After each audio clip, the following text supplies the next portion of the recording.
공황장애를 극복하는 방법 중에 죽음을 다루거나 두려움을 핸들링해야 되는 일이 주요하게 작용할 수 있는데 그것 중에 하나가 라이딩이다. 뭐 이렇게 생각하는 거죠. 그것도 할 리가 좀 다루기 힘들고 빡빡해서 뭐 그러지 않을까라는 생각이 먼저 드네요. 네. 그 한국으로 돌아온 계기는 어떤 계기일까요? 미국 생활이라는 게 그게 이제 소수민족이잖아요, 우리가. 그렇죠. 그런데다가 뭐 내가 영어를 잘 하는 사람도 아니고 학벌이 높은 사람도 아니고 근데 정말 운이 좋게 내가 서울에서 개발되지 않은 분야의 사업을 시작하게 된 거예요. 네. 모델의 크림이라고 얘기를 들었는데요. 네. 미국에서 만들어지고 뭐 이런 데 주로 판매한 거래처가 미용실이었어요. 내가 미용실에 물건을 납품하면서 내가 뭘 느꼈냐면 이건 미용실은 경영을 전혀 안 하네. 미국의 미용실이죠? 아니 서울의 미용실. 서울의 미용실. 네. 서울의 미용실들이 너무 경영에 관심이 없고 마케팅에 무지한 거죠. 그때는 마케팅 개념이 없을 때. 그랬을 겁니다. 아니 왜 이렇게 사업을 하지? 그러면서 이제 내가 기술자들을 자세히 쳐다보고 기술자들이 가진 문제점들을 몇 가지 생각을 하게 되는데 그 중에 하나가 미용 사업을 전문으로 하면 또 떼돈을 벌겠다 하는 생각을 하게 됐는데 왜냐하면 아무도 사업을 안 하고 장사만 하니까 그럼 장사하는 사람하고 사업을 하는 사람하고 사업이 훨씬 유리하잖아요. 그렇죠. 자금도 많이 가지고 하죠. 전략도 있죠. 전문가도 있죠. 이러니까 훨씬 더 잘한다고. 그러니까 이제 미용 사업을 전문으로 하는 나라가 어디 있을까? 하고 뭐 이렇게 일본도 가보고 스위스, 불란스 이렇게 가보다가 미국을 가게 됐는데 미국이 이제 미용 사업이라는 걸 기업들이 다 하고 있고 다 법인들이 하고 있잖아요. 개인이 해도 법인으로 다 하고 있거든요. 그러니까 브랜드가 벌써 뭐 여러 수십 개가 있고 우리가 생각하지 않는 그런 사업이 거기서 이루어지고 이러니까 근데 그걸 미국서 내가 배우고 미국서 배우는데 여기 갔다가 써야 되잖아요. 그 사업가라는 게 거기서 잘하는 거를 여기 옮겨다 주고 여기서 그게 잘 되게 해서 여기를 튼튼하게 만들어주고 또 그걸 다른 데 또 쓰게 하고 이렇게 옮겨 다니게 하는 거잖아요. 그렇잖아요. 그렇죠. 사업이라는 게 그게 산업이고 그 일을 이제 하기 위해서 서울에 들어온 거죠. 제가 이제 학력은 없었지만 어쨌든 나를 정말 괜찮은 사람으로 인정해준 학교가 하나 있었거든요. 서경대학이라고 정명에. 거기서 날 또 석자 교수를 줬어요. 네, 알고 있습니다. 그래가지고 그 미용 경영이라는 걸 내가 이제 가르친 거죠. 미용을 경영도입했냐 아마 최초신 것 같은데. 아 그렇죠. 그러니까 서경대학은 그 정말 귀한 대학인 게 전 세계에 미용인이 몇 천만 명이 있잖아요. 그 중에 미국은 미용인들이 잘 사는 미용사들이 무지 많이 있거든요. 자가용 비행기 타고 다니는 사람, 돈도 어마어마하게 벌어요. 비달 세순 뭐 이런 폴 미천 이런 거 전부 물장사해서 돈 벌잖아요. 그 샴푸 컨디셔너 만들어. 그 자기가 머리 잘라서 돈 버는 게 아니라 자기는 머리를 못 자르지만 자기 샴푸를 집집마다 쓰게 하잖아요. 그렇죠. 그 미용사가 하는 짓이에요.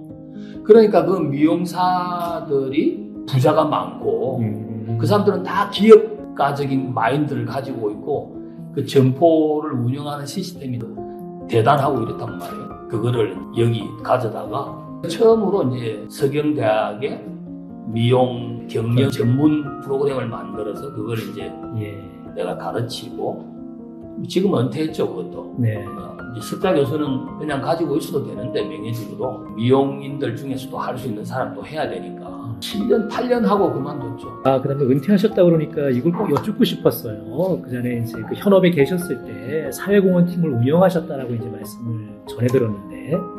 뭐 대단한 건 아니고요. 이제 그런데 관심이 좀 많았죠. 사랑의 열매 같은데 뭐 멤버이기도 하고 그게 아너스 클럽이라고.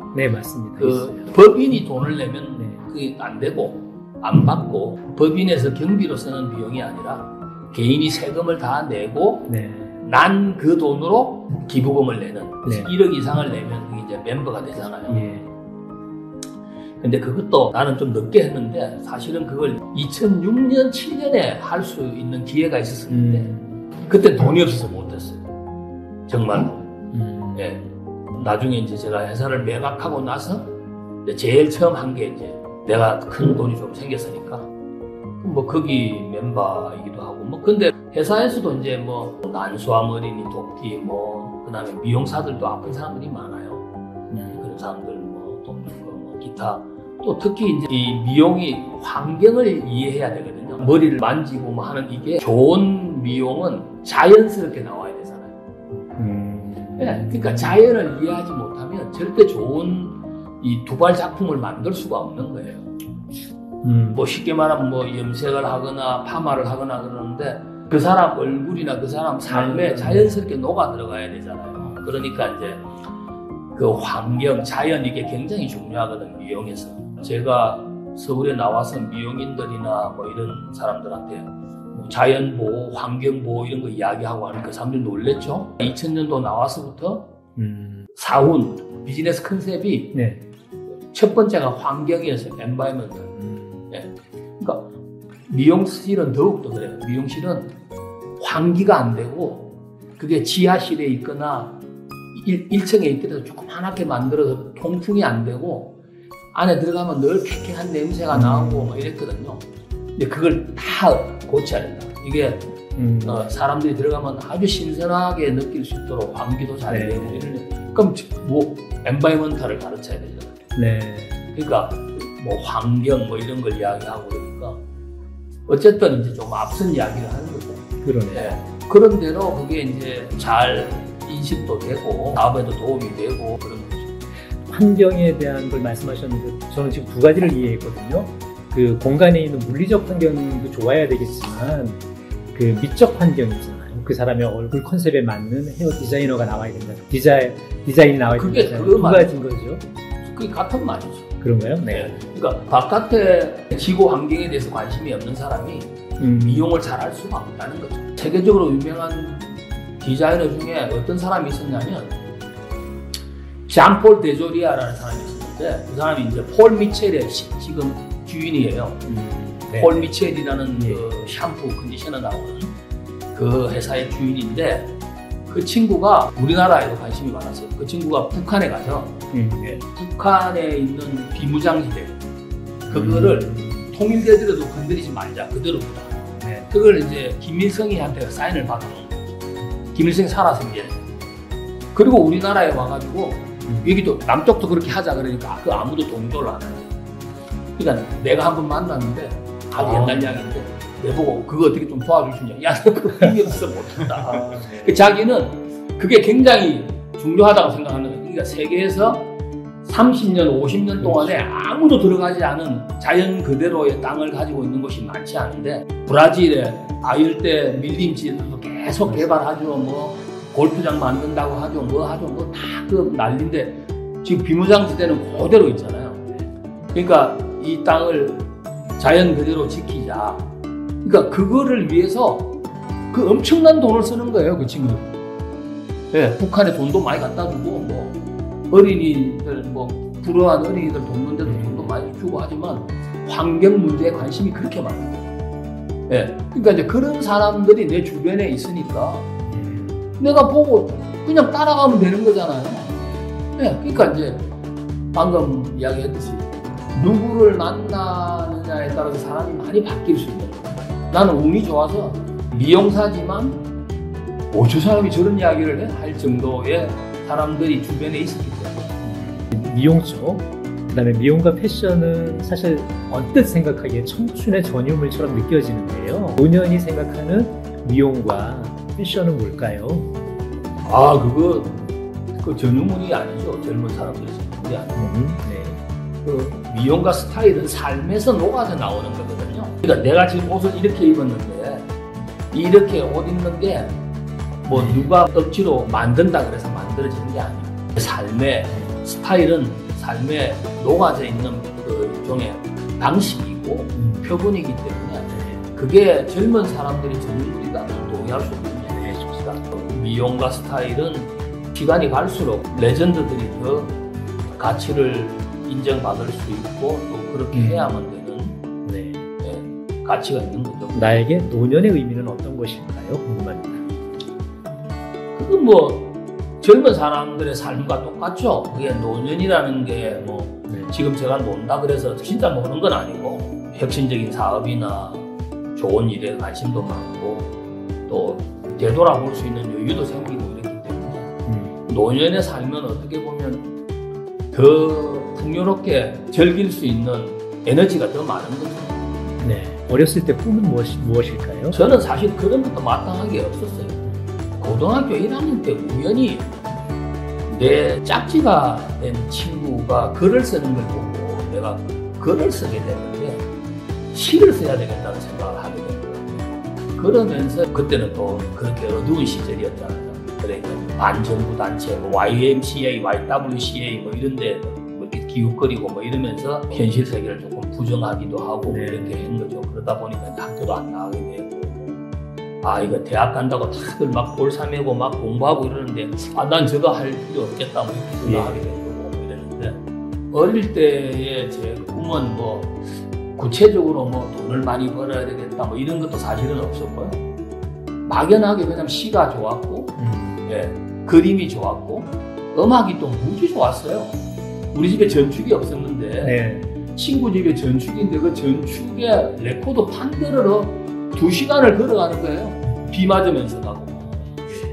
가서 비 홀딱 맞고 저녁에 문을 두드리면 친구 엄마가 놀래가지고 왜 왔냐? 음악 들으러 왔습니다.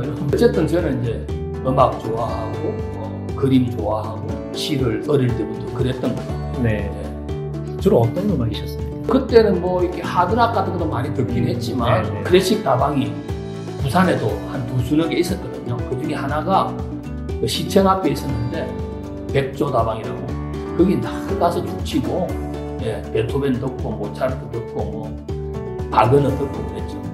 네.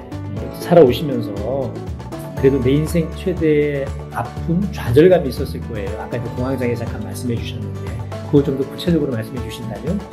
몇 번의 좌절이 있었는데 네. 그렇게 뭐 낙담해서 쓰러지거나 못 일어날 정도로 그렇지 않았었어요. 그러니까 좀 긍정적으로 생각하고, 예, 또 시간을 보내고. 지금 생각해보면 내가 정말 인내력이 대단하다 이렇게 생각해요. 어떤 목표를 정해놓고 기다리고, 시간을 기다리고 내한테 언제 기회가 오나 한번 두고 봐라 하고 기다리던 그 시간이 굉장히 길었는데, 그걸 견디면서 그렇게 나쁘지 않았어요. 현실적으로는 뭐 재정적으로 힘들어서 고생도 하고 육체적으로도 뭐 힘들게 일을 하고 이래야 되지만 뭐 그렇게 나쁘지 않았다고 생각해요. 네. 좌절감을 겪는 이 시대의 청장년 혹은 노년들에게도 기다려봐라, 때는 온다라고 말씀해 주실 건가요? 현실에 겪는 그게 전부 다가 아닐 거기 때문에 누구나 다 기회가 다시 오고 또 때가 오는데 어떤 생각으로 기다리느냐, 그게 중요한 거죠. 내 인생 최대의 기쁨? 아니면 나는 이제 이 분야에서 전설이야 라고 생각한 그런 건 뭘까요? 내세울 만한 건 사실은 없는데, 그래도 내가 일하는 업계에서는 뭐 최초의 마크를 단 사람인 거죠. 몇 가지를 위해서 보람이기도 하고. 살고 계시는 그 집이라고 그럴까요? 그거를 이제 용기의 집이라고 말씀을 하셨어요. 영상을 보고. 그다음에 여러 가지 이제 보도 자료 보니까 그 용기의 집이라고 이름 붙인 이유를 좀 간단하게 설명해 주세요. 미용사들이 가난한 사람들이 많아요. 네. 왜 가난하냐? 용기가 없어요. 이게 무슨 말이냐면 용기가 없는 사람은 잔돈에 약해. 쉽게 말하면. 누가 100만 원만 더 준다 그래도 직장을 옮겨버려요. 그렇죠. 용기가 있는 사람은 그런 거 안 하거든요. 목표가 정확하고 견딜 수 있는 힘이 있는 사람은 그런데 좌지우지되지 않는 거죠. 용기가 없는 사람들이 직장을 잘 옮기거나 또 하는 일을 포기하거나, 그런 관점에서 사람들이 용기 있게 산다는 건 굉장히 중요하다, 그렇게 생각하는 거죠.